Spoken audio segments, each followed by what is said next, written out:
Hello and welcome. I'm Bert the Stormtrooper, and today we're going to be doing something a little different. We're going to be taking a look at the Gobots Command Center, and I love this toy. This guy was originally released in 1984, and I'm not quite sure what the retail was on this. I've been looking around online, and I haven't really been able to find out, but if I had to guess, and this is just a guess based on my memories from back then and what the prices of toys were and all of that, compared to what the prices of playsets are nowadays, my guess would be probably somewhere around $20 to $30. That's just me guessing. If you know for sure, by all means, please go down below and leave me a comment and let me know. So, little known fact, a lot of people are not aware of. A lot of people think that Gobots were knockoffs of Transformers, and in fact the Gobots, if both the toys and the cartoon were out before Transformers were. They actually came out first. Granted, the cartoon was just not very good. Transformers really sold it when it came to the cartoons. However, the toys were pretty cool, and I did collect some of these when I was a kid. They were very accessible because they were all pretty much the same size. You only had two size classes.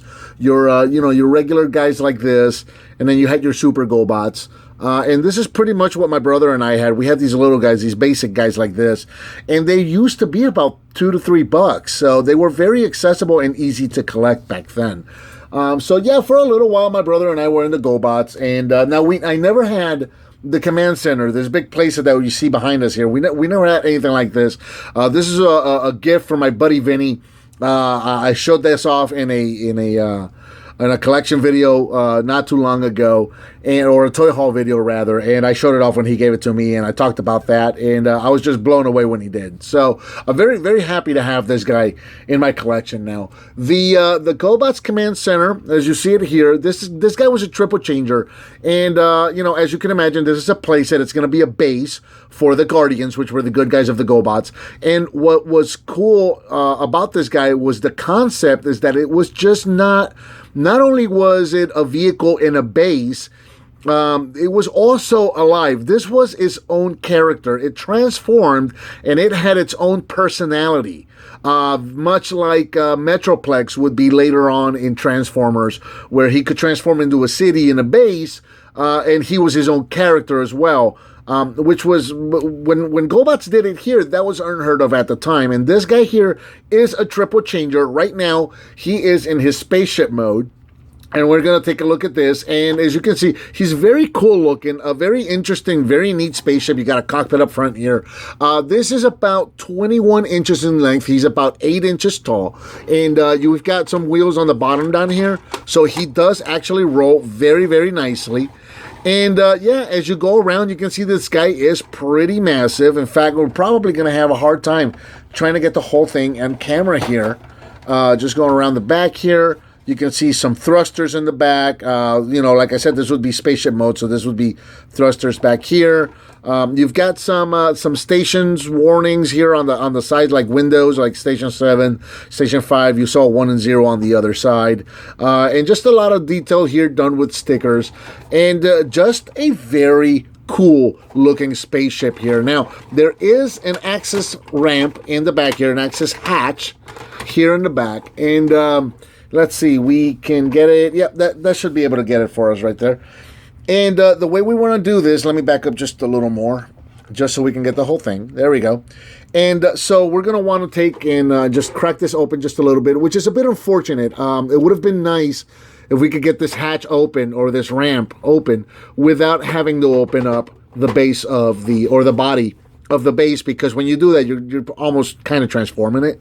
So, but anyway, there it is. There's our access ramp right here, and our Gobots can come. Road Ranger could come in here and just enter in that way if you wanted to, or Rescue could come through here and just roll straight up in there, just like that. So that works. And then there's also another function for this. You can actually pop the ramp right off, and if you look up here, it says enemy. There's a sticker that says enemy detector with a little red window behind it.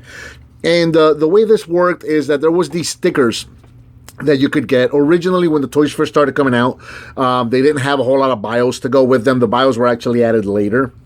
They would put them for the catalogs, and then the toys themselves started coming out with bios. But originally, they didn't have any bios. And what you could do is you could actually get there was a sticker sheet that came with it that had it was very similar to kind of like the tech specs on Transformers were, where the stickers were mostly red, and then underlined under all the red would be a good guy or a bad guy, Guardian or Renegade symbol. And so you would put the stickers on your GoBots, and then you would use the coder here and actually find out if were they good guys, were they bad guys. You didn't know. If you look at, like, for example, I got here Leader 1. If you're not familiar, he's the leader of the Guardians, and Cycle, he's the leader of the Renegades. So you got a good guy and a bad guy here. And if you look at these guys, there are no markings on these. So if you did not know the characters, or if you're not familiar with these, you would not know who's good and who's bad. That's where those stickers would come into place. You take your stickers, you put them on there somewhere, anywhere. It's completely up to you. And then you could use the coder here to find out. So that's what that was for. It's a cool little play feature that it came with. Unfortunately, those stickers are all but just gone. They're non-existent anymore at this point. But we'll go ahead and put the ramp back in, and we'll close this back up again. And we'll go into our first transformation, which is we're going to go from spaceship mode into walker mode, and we're going to bring the camera up close one more time just so I can reach it. So transformation is going to be relatively simple for this guy. As you can see, the threads down here, what had our wheels, look like legs, and if you're guessing as much, you would be correct. So you could just reach around and grab the legs here and turn them as such, and there you go. That's a transformation into walker mode, and we'll get this guy centered in right here, just like so. And yeah, check this guy out. So walker mode, not a whole lot different from spaceship mode, other than, you know, the legs came out, and we'll bring these guys in here so you can kind of get an idea, get a feel of the size of them. It's still a pretty good size as compared to the other figures themselves. So you know you're getting a good size vehicle to go with your other figures.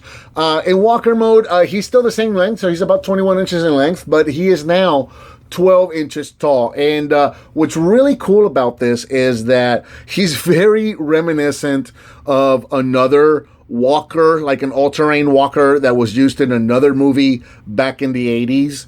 And that were, you know, they tended to be a little on the expensive side, and not a lot of kids had access to them. But this was a cheaper alternative, and a lot of kids, I remember having these. You know, this would be their walkers for that other line. This would be kind of like their stand-in for those walkers, which is pretty cool. But yeah, we'll get these guys out of the way here real quick, just so you can see the walker all the way around. And again, it's pretty much the same thing that we saw in spaceship mode. Just, you know, he's got legs now. He can walk around. The hatch still works, obviously. He was not going to be able to reach all the way down. But other than that, you know, there you go. And he could walk now, or he could still fly using his thrusters right here in the back. So let's move this guy over, and let's get into our last and third transformation, which is going to be into our actual command center itself. Okay, so transforming this guy into the command center itself. Relatively simple, really. All we're going to do is we're going to go ahead and stand him up, and we're going to take the top legs down here, or the front legs rather, and we're going to bring those down. Now, the bottom legs here, you can bring them up if you want. Personally, I prefer to leave them out like this. It just provides a little more support, back support, so that you don't accidentally push this thing over and have it fall over. But this is actually the way it's meant to be. It's meant to have the legs out like this for support. However, if you're limited on space in your shelf or anything like that, you can fold them up and just, you know, kind of push them back against the wall there. So that's an option. And then we're going to go up here, right up here to the front, and there's a little latch right here. So we're going to go ahead and just open this at the latch, and we're going to bring this guy open just like so. And there is our command center all ready to go. Let me see if I can get this guy brought in just a little bit for a better shot. And it's a very, very cool little command center here. I love the way that it goes vertical the way it does, because it just provides so many cool play options. And I'm having a really hard time trying to get the whole thing in frame there, just because it's cutting off here at the top. But yep, so there we go. And we're just gonna have to look at a little bit of my wall there. past the background. Oh, well. So we'll do that, and we'll bring it in just a little closer. Let's see how well I can do that. There we go. So that looks good right there. That's a good shot. And so, yeah, check it out. Here we are with the Gobots Command Center all transformed into base mode. And then last thing we're going to do is we're going to go ahead and turn the head around to reveal the head of our command center right there. So, you know, this would kind of be the mode that he would be in when he's showing, when he's actually his own character and showing off his personality. So here in command center mode, he's approximately 21 inches tall. You know, we took our length that we had earlier and we flipped it up, and now that's our height. A lot of cool stuff here for the Gobots to do. Lots of rooms, lots of activities, lots of things to do. We're going to start off here on the bottom here. So this is all done with stickers. And so you put the stickers in, and they're gonna kind of label what your rooms are. Starting down here, this will be like your trauma center. So your Gobots could come in and you know, just drive up in here and go into the trauma center as well to get any repairs that they would need. And then we've got our enemy detector here, so you could actually bring in some of the robots, or some of the Gobots rather. And Copter's not quite going to fit in there. I don't know if I have a shorter robot, but you know, you guys could be down here and you could flip down the enemy detector. So while you're performing work on them, you could see whether they're friend or foe. Right up here on the top, we've got an interrogation center. So this time we are going to bring Copter. And yeah, so we can bring the guy right there in the interrogation center and confirm that he is in fact an enemy. And so we're going to question him. And right here in the back, there's a wanted poster that shows off Cykill and Copter and some of the other guys that were part of the Renegade team. And apparently this is going to be our B or 8. I don't know if, you know, I remember the station numbers that we had on the outside of this on the stickers. So I'm guessing this is probably like station 8 or something like that. So that's where that is. And then if we go up to the top up here, we've got a, this is kind of scary considering that these are the good guys. They've got some scary stuff going on here in this base. So right here, this is a jail, and right behind there, it's kind of hard to see because of the of this being here. Let me just pop this off. So these would be your jail bars, your jail cell bars right here. And then right here in the back, you've got a Gobot dematerializer, and you can see there's a renegade Gobot right in there, and he's starting to disappear. So that's actually kind of scary considering that the Guardians are the good guys. The fact that they have a dematerializer is a little harsh and scary, I must say. Right in here at the top, just above that, we got Alien Detention Center, which is, of course, our jail where we were at. Down here, we've got a fueling center, fuels and repairs. So, you know, your Gobots could come in here. And you've got a little, these are just little rubber hoses here. So there's like a fuel pump right there. And then you've got a little mechanical arm right there. It looks like maybe suction cup. So, you know, you could perform repairs and refueling and whatnot. And these guys are just popped in just like that. Just a little flat peg that you can peg into these. So you can swap them from one side to the other if you want, or just completely remove them. You know, completely up to you. So we've got that. Right up here, we've got a cafeteria because, you know, Gobots gotta eat. Whatever. And then at the top here, one more time, another one of those scary rooms. We've got an enemy reprogramming center, which is kind of weird and scary. So yeah, so we could bring in, for example, a spoiler here. We could have Road Ranger be escorting Spoiler here, and we'll bring him in. And we'll bring him in right here. That's pretty much most of our rooms. There's one more room I'm leaving for the end. Next thing I want to show off is I want to show off this elevator. So let's say that Road Ranger is escorting Spoiler here, and we can bring Spoiler up in here, and we'll put Road Ranger in the back. And then this guy has an actual working elevator, which is very, very cool. You reach in the back. Now, according to the toy, this was a remote control elevator, which I really don't understand how that works because you're using it with your hand, but whatever. So, yeah, you can use your elevator here and say we want to take Spoiler here to the interrogation center. So we'll go up one, and then we'll just drop him in, and we'll put on our enemy detector. And then go up one more level, and Road Ranger can come and enjoy some grub in the cafeteria there. So there you go. And then once that's done, we can go back down and pick up Spoiler. and take him up to our alien detention center and put him in jail right there. There you go. So we can put him in jail. We can bring in Copter. We can put him in jail as well. You can't really see him in car mode, so how about we do that? We'll put Copter in the jail right there. We'll put Spoiler up here in the reprogramming center, which is just, again, just scary. Just very, very scary. And let's put Rescue here. He's getting some fuel. So, and then one more thing that we had going on here was this elevator is going to lead us, like I mentioned, I had one more room. It's a secret room. So we're going to put leader 1 here on the elevator, and we're going to take our elevator all the way up and hopefully not drop the figure.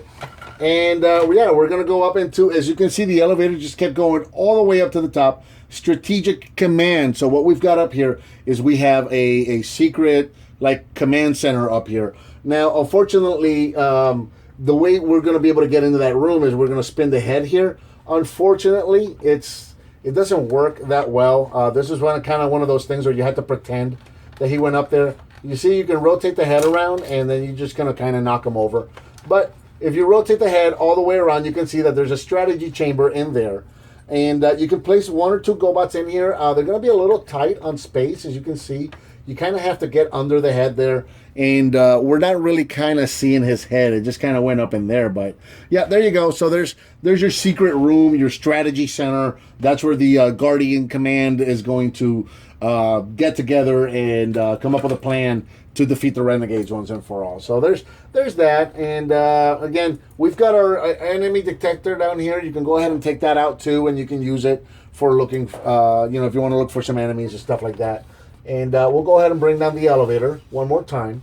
And let's put leader 1 on the elevator. And let's have, let's do this. Let's have Copter being interrogated. And let's have Psykill, the leader of the Renegades, up here in the actual detention center like that. And, yeah, there we go. So there was one more thing. We're going to turn the head right back around. And we got one more thing. So we've got Psykill and Spoiler and Copter. These guys are captured. They're our prisoners. And life goes on in the Gobot Command. Robots are eating food because that's what robots do. And there's a planned attack. The Renegades are coming because they want to break free their comrades here and their leader. And they want to break them free, so they're coming and they're going to attack. There is a detection system for the command center here that's going to let us know that the Renegades are coming and is attacking. So, or are attacking. So right up here at the top, you see there's a button up here, and you see the face kind of has these translucent eyes. And the mouth grill here has kind of these little holes. So we're going to press on this button right up here at the top.